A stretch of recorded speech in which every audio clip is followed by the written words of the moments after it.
Começamos mais um correspondente médico, então, com o doutor Fernando Gomes, que está aqui. Tudo bem, doutor? Tudo bem. Antes de mais nada, que macacão incrível, hein?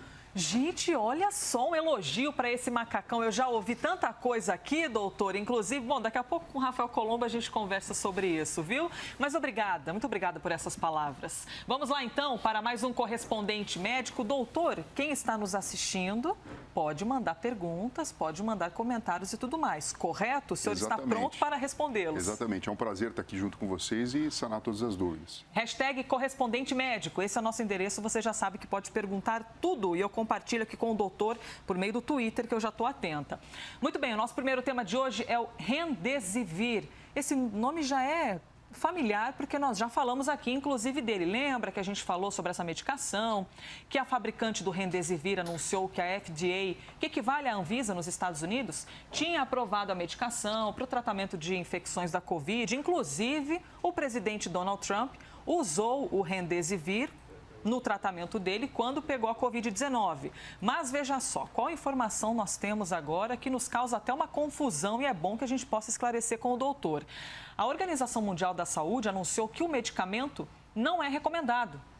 Isso porque novos estudos mostraram que não há evidências de que ele aumente as chances de sobrevivência de quem está com a Covid-19 ou que ele reduza a necessidade de ventilação mecânica do respirador. Doutor, se por um lado a FDA diz que está autorizado, pode usar, e a OMS diz que não é indicado, o que a gente pensa aí no meio do caminho?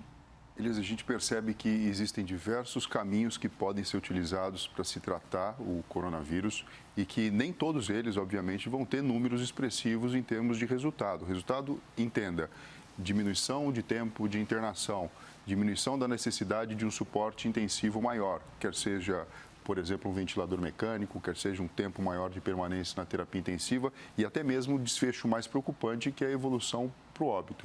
Então, quando uma organização desse tamanho, que é a OMS, vem e fala para a gente, olha, não estamos então de acordo, ou então não recomendamos, vamos falar assim, não recomendamos o uso. O que ela está querendo dizer? Não existem estudos robustos o suficiente para que a chancela exista desta parte, por parte da organização. Mas não significa que ele invalide totalmente a utilização do medicamento, porque assim, já foram observados, até o próprio presidente dos Estados Unidos tomou Remdesivir, quando teve coronavírus, e já foram observados benefícios, sim. Mas talvez não expressivos a ponto de você falar que ele é o salvador da pátria. A minha dúvida é, quando a OMS vem dizer que o medicamento, de repente, não seria tão eficaz, a organização não está dizendo que o medicamento pode fazer mal, que é ruim, cuidado, opa. Ela está dizendo, na verdade, que pode não ser tão eficaz como se imagina, correto? Sim, baseado em ciência, baseado em dados científicos e números. Então, existe um compromisso da organização em passar essa informação para a população, para os governos, mas, obviamente, o ponto final da administração ou não de um fármaco, de um tratamento, acaba sendo uma decisão do médico, uma decisão do grupo de pessoas que estão realizando o tratamento. Então, não significa que o remédio está proscrito, ou seja, ele não deve ser utilizado de forma nenhuma. Não significa isso. E lembrando que cada ser humano reage de uma maneira à medicação, correto? E mais, o Remdesivir é um tipo de remédio que já é conhecido, não surgiu agora e que já serve para tratamento de outros aspectos. Exato. E com isso você consegue utilizar esse remédio para esse determinado fim que a gente está vendo agora, no caso do coronavírus. Discussões sempre importantes aqui para a gente, hein? Hashtag correspondente médico, mande a sua mensagem, mande sua pergunta que eu compartilho aqui com o doutor. Ainda falando de recomendações da OMS, o diretor-chefe da organização na Europa, o Hans Kluge, disse ontem que lockdowns podem ser evitados. Está até aqui, ó, isso que está aparecendo na tela para você é destaque do nosso site, tá bom, gente? Se você acessar cnnbrasil.com.br, tem a abinha de saúde, e você clica lá e já tem acesso a todas essas notícias que geralmente também estão na nossa home. Então, o que ele disse? Que lockdowns na Europa são evitáveis e fechar escolas não é eficaz. Tudo isso se pelo menos 95% da população fizer o uso correto das máscaras, ou seja, dependeria do comportamento da população, de 95%, utilizar as máscaras. Isso é fácil de ser cumprido, doutor? Isso é fácil até, quer dizer, é fácil não, é até difícil de ser entendido. Eu não entendo essa mágica desse número. Então, se 95% da população usa máscara, não precisa ter lockdown e as escolas podem ser abertas. Sim. A gente não tem dados suficientes para dizer sobre isso. Então, acaba sendo como o assunto anterior. A OMS fala uma coisa, os locais diferentes falam outra coisa. É lógico que a utilização de máscara em larga escala, ela vai, de alguma forma, sim, ser útil no bloqueio do avanço da pandemia. Mas quando a gente fala, por exemplo, de escolas, tudo depende de que escola que a gente está falando. Qual que é o ambiente que esses professores estão trabalhando, que esses alunos estão tendo contato. Se você imagina uma escola que sequer tem água e sabão para lavar as mãos e não é possível fazer um distanciamento, a realidade é uma. Se você tem uma escola na qual você tem espaço suficiente, todos os equipamentos necessários de proteção individual, recurso ali não faltando, a realidade é outra. Então é muito curioso, na verdade, essas informações genéricas e a gente precisa, sim, ouvi-las, existe um compromisso da organização, mas avaliá-las com critério e a gente precisa ajustar em cada lugar. Aqui mesmo na cidade de São Paulo, você pode imaginar, você tem escolas que têm um determinado padrão e escolas que sequer têm papel higiênico. Então, o bom senso e principalmente o olhar individual acaba sendo mais ou menos o que a gente acaba adotando no SUS, né? O princípio da equidade. Eu posso passar uma informação geral de bom senso, mas eu preciso fazer ajustes para cada ambiente de uma forma diferenciada. Ou seja, generalizar nunca acaba sendo uma alternativa boa, até porque cada realidade é diferente. O senhor citou São Paulo, minha nossa, se a gente pegar uma escola aqui dessa região central é uma coisa, até a estrutura das ruas, coleta de esgoto e tudo mais. Você vai para a periferia, a realidade muda de um jeito que é assustador. Desculpa, doutor. Sim, mas é lógico que o tom precisa ser dado, né? A gente fala uma informação genérica porque o bom senso precisa imperar. Qual que é essa informação que está sendo dada? Pessoal, vamos usar máscara. Sim. Isso não é difícil. Esse seria o pedido. Isso não é difícil, existem critérios, a gente sabe que existem detalhes que nem sempre as pessoas cumprem. Então, você está usando uma máscara de tecido, ela precisa ser trocada a cada 1h30, 2 horas, senão depois de um determinado tempo ela já perde a função. É importante você lavar as mãos, é importante você evitar de levar as mãos ao rosto. Então, pequenos ajustes comportamentais tomados em larga escala vão impactar, sim.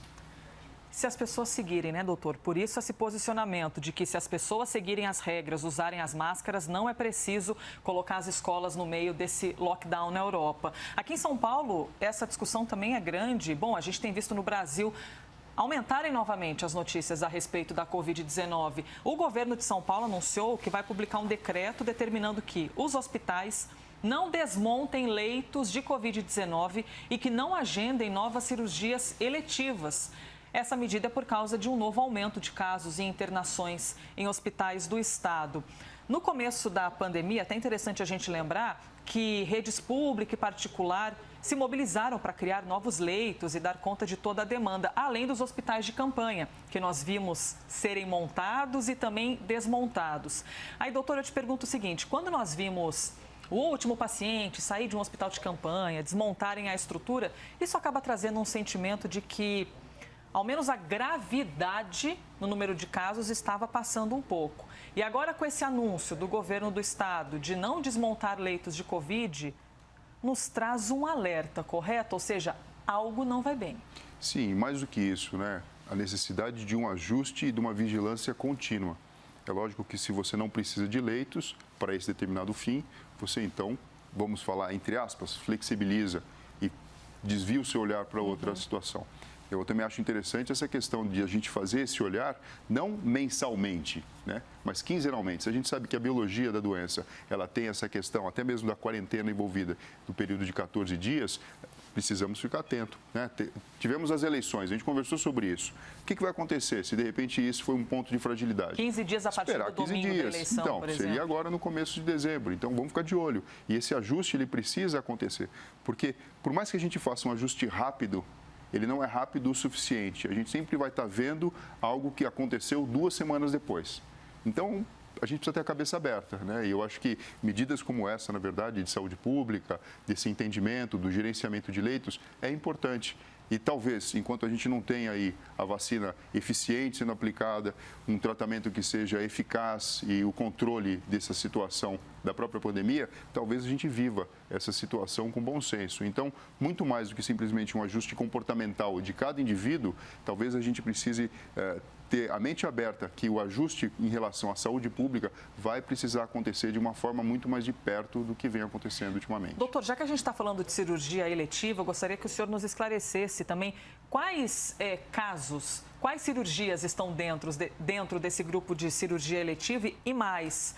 Acaba comprometendo também a saúde de quem está à espera de uma cirurgia, correto? Mas uma cirurgia eletiva não seria tão grave como uma Covid-19? Tudo isso você pode levar em consideração o fator de risco que essa pessoa tem e qual o motivo da cirurgia que está sendo indicada. Cada caso é um caso, Cada caso acaba sendo um caso. Então, você imagina uma cirurgia que é estética ou uma cirurgia que visa uma correção, por exemplo, de um defeito do corpo físico, que pode ser aguardada, que pode ser esperada, ela vai, então, ser colocada numa fila diferente para que você não tenha a ocupação de leitos com pacientes que poderiam estar fazendo esse procedimento depois. Uma cirurgia de emergência, por exemplo, o indivíduo tem um trauma de crânio, sofre um acidente, ela precisa acontecer. Então, você deixa isso disponível para emergência, sem sobrecarregar o serviço com cirurgias que sejam evitáveis. Agora, lógico, né, a gente sempre fica preocupado. Quando você faz um ajuste, você não está resolvendo o problema. Você está, na verdade, escolhendo qual que você vai lidar primeiro. Porque se a pessoa precisa de um tratamento e você adia o tratamento, qualquer que seja, até mesmo uma cirurgia considerada eletiva, porque, veja só, o termo eletivo é bem curioso, né? Ninguém indica uma cirurgia para fazer daqui a 3 anos. Sim. Né? Você sabe que ninguém também faz uma cirurgia simplesmente porque quer. Ah, de feliz eu vou lá me operar. Não, ele tem uma necessidade. Sim, você vai criar um represamento. Então, isso pode provocar o quê? Pacientes que poderiam ter um curso de saúde melhor por questão de seguir o seu tratamento, vão talvez ter algum prejuízo. Então, fica atento com isso, com emergências, com situações que muitas vezes estamos fazendo escolhas. Muito bem, participe, continue mandando a sua pergunta, #correspondente médico. O nosso próximo tema agora, a gente traz uma imagem curiosa que chegou da Itália e que também nos emociona e nos causa ali o questionamento de é possível que dentro de uma sala cirúrgica alguém leve um piano? O som do piano ajudou um menino de apenas 10 anos que estava passando por uma cirurgia bem delicada. Então puseram o instrumento dentro da sala de operação num hospital da cidade italiana de Ancona. E ao invés do som das máquinas hospitalares, médicos, enfermeiros e o próprio paciente, eles puderam apreciar vários tipos de música tocadas por um integrante da equipe médica. Ou seja, não era apenas um pianista, ele também era integrante da equipe médica, isso é muito legal.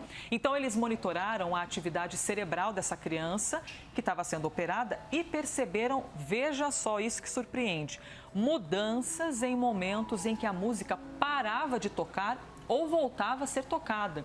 A cirurgia era para retirar um tumor na medula espinhal do garoto. Doutor, como que eles observavam essas mudanças nos estímulos desse garotinho quando parava o piano ou quando voltava? Bom, existem monitores que fazem o controle, na verdade, o ajuste através da eletroencefalografia de como o cérebro está funcionando, tanto em relação ao nível de consciência propriamente dita, como também com a percepção da dor, que acaba sendo o grande desafio da anestesia.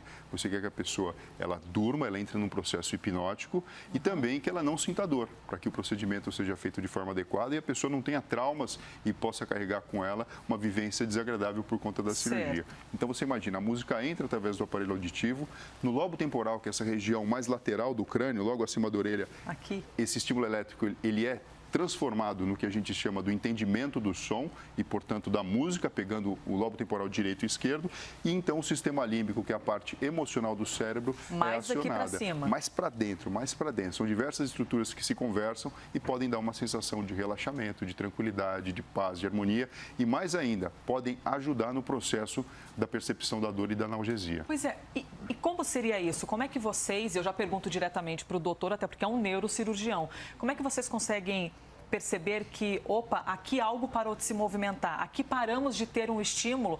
Isso também significa que uma cirurgia pode ir adiante ou não? O senhor percebe algum problema ali no meio, de acordo com esses estímulos? Isso pode ser detectado quando você faz essa monitorização, por exemplo, eletrofisiológica do corpo. Então, se você vai fazer uma cirurgia e você toca na área motora e você percebe que se ali você remover um tumor, você pode deixar sequela definitiva ou você para de fazer o procedimento naquela região. Em algumas cirurgias, Elisa, o paciente é até operado acordado. Por exemplo, pacientes que têm tumor na área da fala, na área relacionada com a conversa. Porque imagina só, você tem uma limitação na neurocirurgia. Se eu vou lá e retiro um tumor ele inteiro, mas tiro também do paciente a possibilidade de falar, de ouvir, de escutar e de andar, na verdade eu não estou fazendo um bom procedimento. Então, tudo acaba sendo ponderado. A tecnologia vem para nos ajudar a guiar as nossas mãos para que a gente possa ir no limite possível sem provocar o mal para o paciente. Agora, uma coisa interessante aqui, ó, nessa imagem que a gente está vendo, bem interessante. Eles poderiam ter colocado um aparelho de som, né? Ou ligado simplesmente o celular à música. Por que colocar um piano? Pois é, por quê? Porque você imagina o seguinte, a percepção da própria onda sonora aqui é totalmente diferente. A música a gente sente com os ouvidos, mas também a gente tem receptores no corpo todo de vibração. Então, mecanismos muito mais interessantes do que simplesmente esse da entrada sensorial da música através do ouvido aconteceu durante esse procedimento. E a própria equipe médica também foi aí, de alguma forma, agraciada com uma música agradável durante um procedimento delicado. O senhor já operou com alguma música Não com piano dentro da sala. Pois é, até porque tem de colocar um baita de um piano dentro da sala, mas já operaste com música. Sim, é muito agradável. É muito agradável.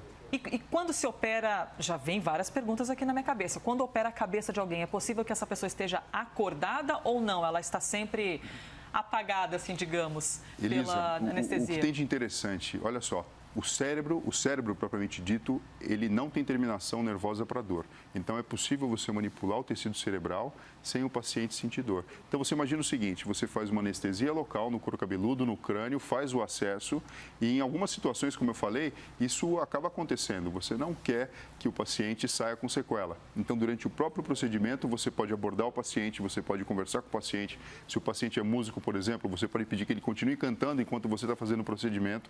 E se você nota alguma alteração do funcionamento, você percebe que ali é o limite de onde as suas mãos devem trabalhar. E depois você vai tratar com quimioterapia, radioterapia, o que for, mas não com cirurgia, com remoção cirúrgica, porque você pode levar embora neurônios que vão fazer falta de uma forma definitiva. Parabéns a você que é médico e vive essa realidade. Doutor, parabéns, viu? Porque é extraordinário ver aí, não só com o senhor, mas de toda uma equipe, evidentemente, ali dedicada, estar com a vida de alguém nas mãos e ter todo esse discernimento. E obrigada mais uma vez. Obrigado a você, tenha um ótimo dia e até breve. E obrigada a você que participa sempre neste que foi mais um Correspondente Médico.